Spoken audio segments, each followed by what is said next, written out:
So welcome back to a brand new Game Stuff episode.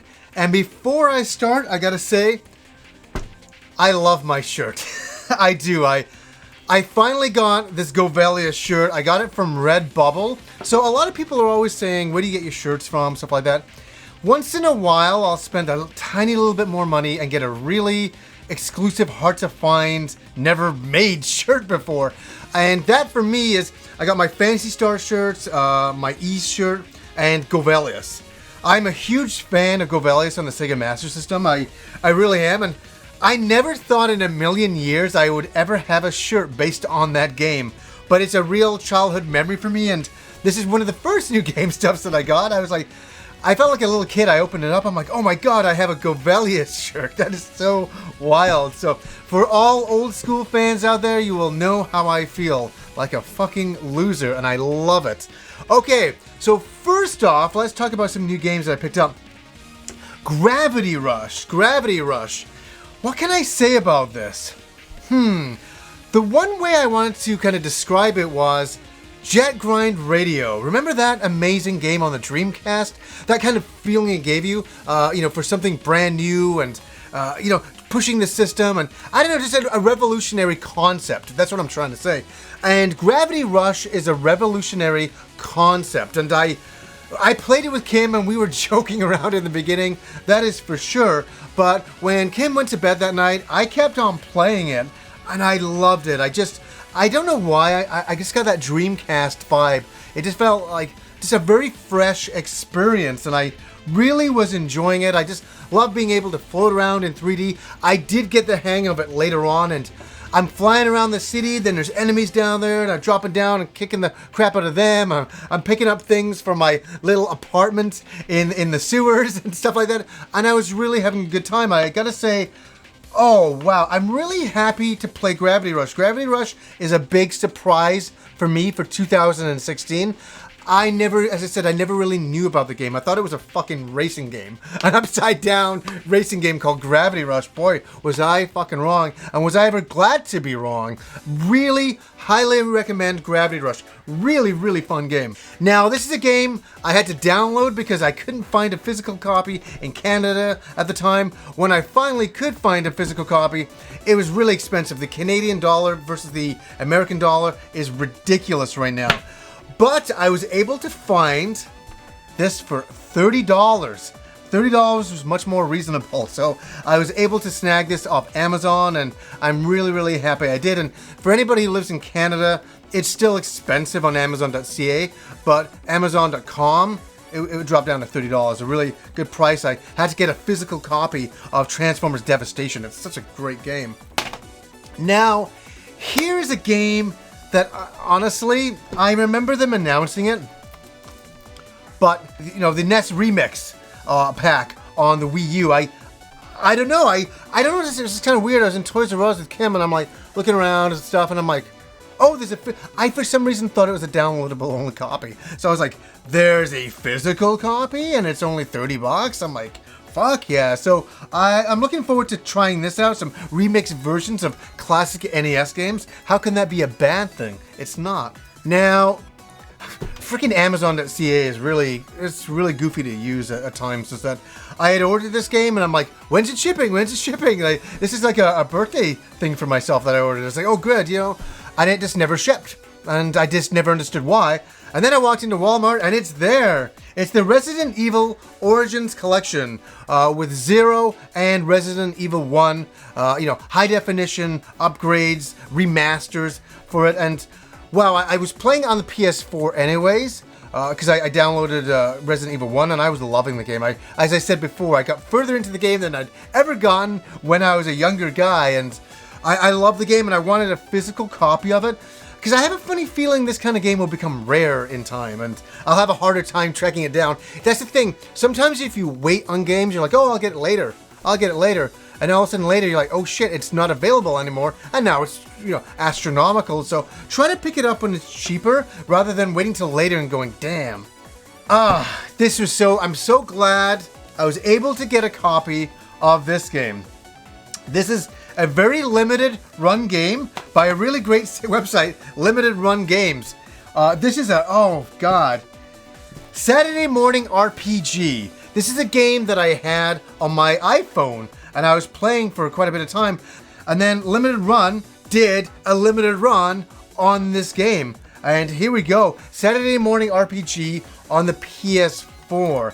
And I'm looking forward to giving this a go. Music. This is something that I heard, no pun intended, that the music was by the same guy that did Transformers, the animated movie soundtrack. A soundtrack I have loved since I was a kid. The first time I heard it in 1987, it just blew my mind. And the soundtrack is by this guy. Holy fuck. So yeah, it's an RPG on the PS4. It's, you gotta understand, these are like, it's a very old school kind of RPG looking thing. It's kind of having fun making fun of the RPG genre by poking at it in a lot of different ways, and I really like it. Oh, here we go. Soundtrack by Vince DiCola. Vince DiCola and Kenny Meredith. Great stuff. I cannot wait to check this out, and that's the thing. This game is limited. This game was really limited. 4,000 copies only. Yes, and it was on Vita as well. So I believe it is sold out now, unfortunately. I don't know if there's going to be a second print run, but definitely check out the website. I will put it down below. Check back. Hopefully they get some more copies in the future, or they decide to do another print run of Saturday Morning RPG. Okay, here's a very strange novelty item. This is a very, very strange item. A lot of people will be going, what the fuck is this? Right here. This is the limited edition visual memory card by Sega for the Dreamcast. Sega Gaga, the memory card. Yes, like one of my favorite final Dreamcast games, the love letter I call to the old Sega. You know, it was Sega Gaga, and I reviewed it. It was probably one of my very first reviews I ever did on the channel, and I probably did about 7 or 8 years ago now. And Sega Gaga is a lighthearted RPG, kind of, where you take control of Sega and you start making games and you're trying to save the company. And that's why I say it's a swan song to Sega as a company. And I really love the game. It was on the Dreamcast. It was just a fantastic game with all the Sega mascots and having a lot of fun with it.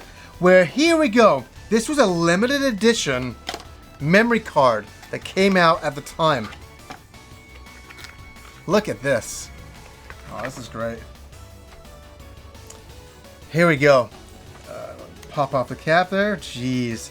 I always saw this back in the day, and I was like, I'll never be able to find this. And a friend of mine on Facebook had acquired this item when he was doing some shopping in some retro gaming stores in Japan, and he found this, and he put it up on his Facebook. He's like, is anybody interested? And I'm like, oh my god, that's one thing that I will go for. That is one thing I will go for, because I'm such a big Sega Gaga fan, and to me, it makes a complete package with Sega Gaga, the game, the limited edition box that I got like nearly 8-9 years ago, and this VMU.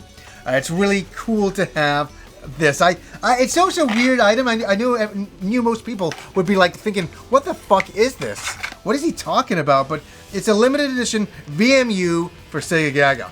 So another little show that I watch on YouTube is GameSack, that small little show on YouTube. And I love GameSack. I really enjoy their content. They're on a little bit of a hiatus right now, but I'm sure they'll be back in the future.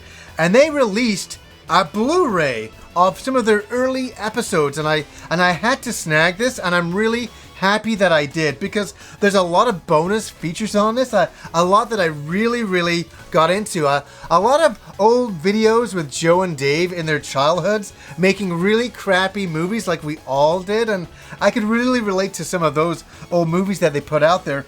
And they also have a choose your own adventure kind of video that you can you can pick what direction to go in, left or right, and I think I did every single scenario you could do in that. I was just sitting on the couch, and I just kept doing it over and over, and where Joe just walks to the house and comes in and something happens, and you can pick multiple directions what you want these characters to do, and I kept doing it. I'm like, I gotta see what the next one is. But I highly recommend the GameSack Blu-ray. A lot of features on here. I mean, like, I have never seen so many features on like a video game show Blu-ray before. Not many people even release Blu-rays. I know Mike and James do, but not like this. I mean, this is extraordinary stuff, and I highly recommend GameSack Volume 1. Now, I think it really confused my channel because I love Red Letter Media. I have for years. It's not like I do not work for these guys. I'm not in any relation to these guys. I don't even know these guys. I just love their stuff, and I bought one of their Blu-rays of a brand new film that they created, an independent movie called Space Cop. And I motherfucking had to review Space Cop. It was just one of those things I had to do. I wanted to show my love to Red Letter Media. That's kind of what I wanted to do. And I really liked the movie. I had a fun time one afternoon watching it, and I think my audience is like, what the fuck is this? What is this? This cheesy, goofy-looking movie. And it's like, guys, just give it a chance. Watch it. Like, I think there's going to be a downloadable version in the future. But if you watch their show, and you have to watch their YouTube show, Red Letter Media. If you watch the show, you will really appreciate the movie. I don't know if you just go in from a movie watching perspective and watching it, if you would enjoy it the same way. But definitely check out the channel. That's the easy, cheaper alternative to do. I love Red Letter Media, and I really enjoyed Space Cop. I got a Blu-ray this month from Japan, and it's very rare that I ever get a Blu-ray from Japan. I forget when it was. It was 4 or 5 years ago. There was a limited edition Makris Blu-ray set that was released in Japan, and it came with a game, and it was stupidly expensive. And I wanted to get a copy of Makris the Movie because I love Makris the Movie. So I finally got the set and I watched it, and to my horror, it was not good. It was my favorite animated movie of all time, and it was not good. Why was it not good? There's some blood and guts scenes in it. Scenes that I like. I've always enjoyed, where people are getting their heads squished by mecha or whatever the fuck it was, or getting blown up. And during those scenes, it's blurred out. It's really blurry, and I'm like, it's like they did it on purpose. They didn't want to show the blood or guts. I heard a lot of reasons why they did that. I'm not going to get into all those reasons, but I was pissed off. I was like, what the fuck? So to me, it wasn't Makris the Movie the way I wanted to see it. I was pissed, to be honest with you, especially after spending so much on a Blu-ray box set. Finally, they've re-released the movie on Blu-ray in Japan in a much cheaper version. Here we go. I'll just get right to the Blu-ray itself. I love the artwork on there. I always have. Finally, we get Makris the Movie on Blu-ray, and it looks really good. It looks the best it's going to look. Like, obviously, there's some grain in there. I think that's just the layers of cells that they used at the time. There's nothing they can really do about that. Unless they spent a lot of money and really went and digitally removed a lot of the specs. But, I mean, I don't think they can even do that. It's just part of it. But finally, the blood and gut scenes you can watch in all of their glory. No more blurring it out, for Christ's sakes. So, I'm really happy to get Makris the Movie. I was watching it the other day, and one of my favorite scenes is on the planet, which I don't want to do any spoilers, on the planet Earth, which is all completely destroyed, and the Valkyrie fighters are flying over the water, and the Makris is behind them, and then Miria comes in her battle, her Battleroid squad, in her battle suits, and they start engaging, and she starts getting into a major fight with Maximilian Genius, and it's a wonderful fight sequence. I mean, I love it. And on Blu-ray, I was just sitting there, I cranked up the volume. I just always love the music and the saxophones of that scene. So anyways, happy to get Makris the Movie on Blu-ray. Now, a couple of books to get into here. A manga here, Vinland Saga. Vinland Saga. A couple of years ago, I was in a bookstore with Hanzo, and we were just looking at books and stuff like that. And we both picked up this volume, and we're like, holy shit, we're looking at the artwork, and we're like, this is really quality looking stuff. And we put it down, and I'm like, in the back of my mind, it's like, I want to pick that up. And I went back to the bookstore, and it was gone. I was like, oh, okay. And I'd kind of forgotten about it. And then I was on Amazon.ca one night, and I found this big volume here for $17. And I'm like, I've got to get this book. And I got it, and I read it. I read the whole thing. I read the whole thing. 2 sittings. How many pages is this? I don't even know. Oh, like 462 in a couple of sittings. And I was just brought into the story. The visuals the art is excellent. It reminds me of like kind of what got me into Japanese comics, manga back in the days. It's really well drawn, very detailed, very easy to follow. So it's a story of a young boy, and it's about Vikings. Really, it's about Vikings, and it's about what happens to this young boy. And I don't want to give any spoilers. If I kind of start talking about it, I'm giving spoilers. But it's about who he is and about where he's going. It's just that simple. But it's like the politicalness of it all, and some of the characters are so wonderful that I highly, highly recommend Vinland Saga. Really, if you're looking for a brand new thing to read and you're like, I don't know what to read, pick it up. It's really cheap. I think American, it's only, $14 or something like that. It says $19 on the bag, but for Canadian, I got it for like $18, $17. So check it out, Vinland Saga. One more book. I was walking past a used bookstore in my hometown here, and in the glass, there was some glass, and I saw this fucking book, Elfstones of Shannara. And the weirdest thing happened to me. I looked at the artwork. And it just completely took me back to like 1989, 1990. I used to go to a little bookstore, and they always used to have the fantasy section. And this always used to be sitting up there, and I always used to look at the artwork, and I always go, oh wow, that looks really cool. This is when I was getting to Dungeons & Dragons. And I never picked up the book or did anything with it. I just looked at the artwork, but it was ingrained into my brain, the artwork. And it was so funny to walk past this bookstore and look in the glass in the window and go, oh my god, there's that book. And I went in and I said, hey, can I get that book that's in the window? And I'm thinking, how much is this going to be? This is going to be like a lot of money. Like, it's probably a collector's item now. And the guy's like, oh yeah, okay, no problem. And I'm like, how much is it? And he's like, oh, that's $4. And I'm like, okay, I'll take it, for sure. And I'm buying a memory. I'm buying a memory of when I went to that bookstore years ago in like 1990. And I looked up at this really cool book. And you know what? I think I'm going to read it. I'm going to start reading and see what it's all about. Now, I'll end with that. But I am not into collecting amiibos anymore. I am out of that hobby. I have one amiibo left, and that is my NES amiibo. I'm only getting Earthbound amiibos. That's my new law. Only Earthbound amiibos. I had to pick up Lucas. I had to pick up Lucas from Mother 3. I had to snag him from, obviously introduced over here from Smash Brothers, but from Mother 3 in Japan. And I was really happy to get him. And you know what? It was really easy to go into any store and find him afterwards. I ordered it from Amazon. You didn't need to. It was in every store. There's tons of Lucas, and I suggest picking him up if you're interested. Don't wait till later. That's always my advice. And this was really nice that Kim did. I'm so totally stoked about this. Kim has really got into bead art. She's really got into bead art, and she made me some bead art from my favorite favorite game of all time, and that's from Phantasy Star. There's Alice. There's Odin. There's Meow. And here's Noah, or Lutz. All these characters have different names. Tyrone for this guy as well. But I was so...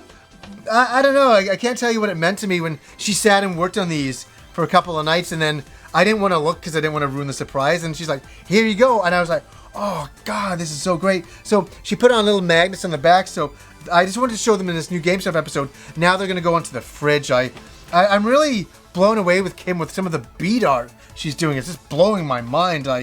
I'm so happy she's doing it. That's some of the stuff that I got her for Christmas. I got her a lot of beads. And it's like, okay, we got some ideas for you. And she also made me a really cool owl bear. Actually one of the eyeballs with the wings on it from Phantasy Star from some of the dungeons in the game. So I was really happy that she made those. I just was totally stoked about it. So that about sums it up for my new Game Stuff episode. So anyways, guys, until next time.